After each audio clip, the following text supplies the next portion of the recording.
Okay, meron tayong Honda Beat-Fi dito na version 1. So, kakabitan natin to ng alarm. So, ito yung alarm natin. Ayan. So, ito yung kanyang harness wiring. So, hanapan natin kung saan natin siya ikakabit dito sa mga wire dito sa motor. So, ayan si sir, yung pinaka may-ari nung motor. Shout out sa iyo, sir. Ayan. Unahin natin tong dalawang yellow para sa signal light. So, babalatan muna natin. So, ito yung dalawang yellow. So, ikakabit natin to sa kulay orange linya ng motor. At saka yung siyang yellow, kakabit naman natin dito sa light blue. Para sa kabilang signal light yan. Para pag pindot natin dun sa ating remote, yan, iilaw yung dalawang signal light. So, yan, titest muna natin. Okay.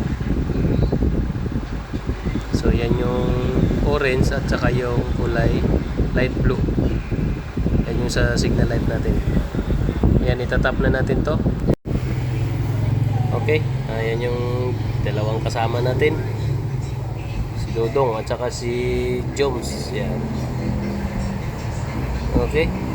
Tatap na natin yung dalawang dilaw na binalatan natin. So, ayan. Okay, yan na yung dalawang wire. Sa light blue at saka sa sulit orange at saka light blue na wire. Next natin yung trigger. So, itatap lang natin dito sa may yellow na may lining na green. So, ayan, hanapin nyo lang yung yellow na may lining na green na galing doon sa push button. At dyan nyo siya itatap, yung kulay blue natin na galing naman sa alarm. Okay? Yan, para hindi kayo malito, yan, sisilipin nyo dito sa may push button para sigurado nyo kung saan nyo itatap yung wire na kulay blue. Kasi dalawang kulay dilaw yan. Yung isa kulay dilaw na may lining doon na green, pero mas makapal yung lining. So doon kayo magtatap dun sa manipis. Yellow na may lining na green na manipis.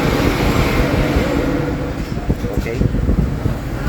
Tatap na natin dito sa kanyang harness dito sa baba para hindi makalat yung ating wire. Ayan o. Ayan, titipan na lang natin yung mamaya pagka na ano na natin, natap na natin para maiwasan yung pagka shortage ng mga wire. O, ayan. So, ayan o. Tapos na siya, yung blue.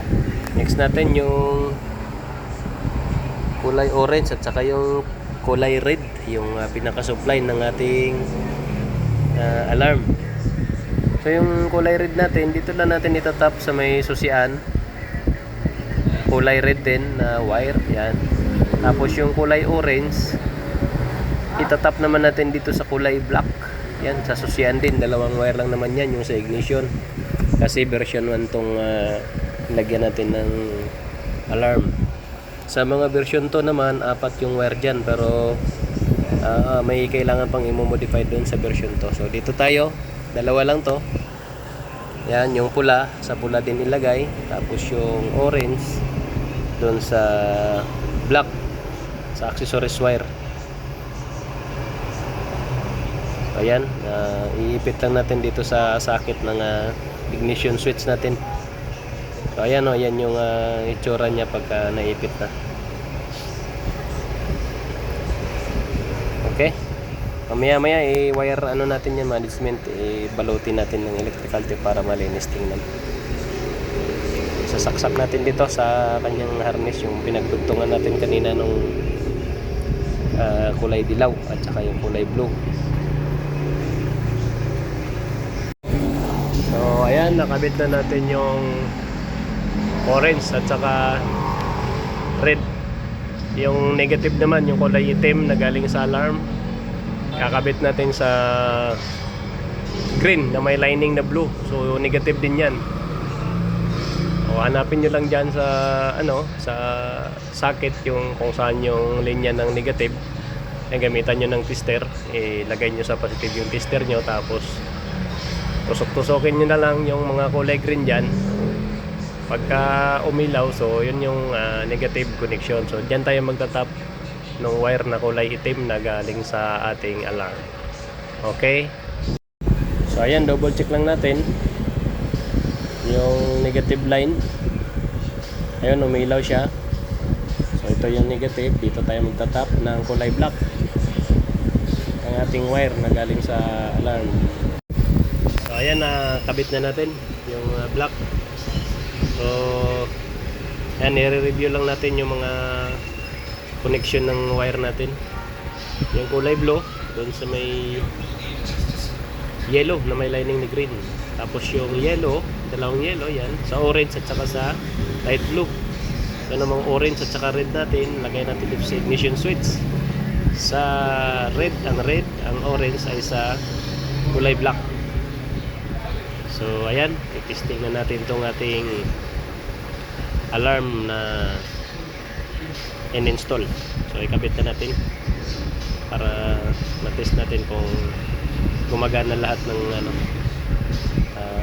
pindutan ng ating remote. At ito pala yung kulay gray. Ito natin ito ikabit sa wire na may blue na may lining na yellow. Dito nakakonect sa ating computer box. Yan, hanapin nyo lang yung manipis na blue na may lining na yellow. So dyan natin itatap yung ating kill switch. Okay, ngayon lalagyan na natin ng electrical tape wire management natin para hindi siya madumi. Okay, hindi na kasi dalawang wire lang naman yung kailangan lang dito kung 4 na wire ito sa yan. Doon tayo mag-modify kasi ibang trigger nun eh. Yan na guys, na na natin, lagyan na natin electrical tape so malinis na siya. Itong madumi kanina pa yan eh. Pahiram nga ng remote sir. Yan, try natin. Pindutin natin tong lock. Yun, magwa-warning to. Sige, off. Yan, patayin na natin, i-unlock na natin si sobrang ingay. Tapos ito yung pampander nya, kung parang kidlat dito, dalawang pindot lang na sunod-sunod. Yan yun parang kotse. Okay na. Good, so to pag pinatay natin to, i-unlock lang natin, i-kill lang natin. Okay, alright.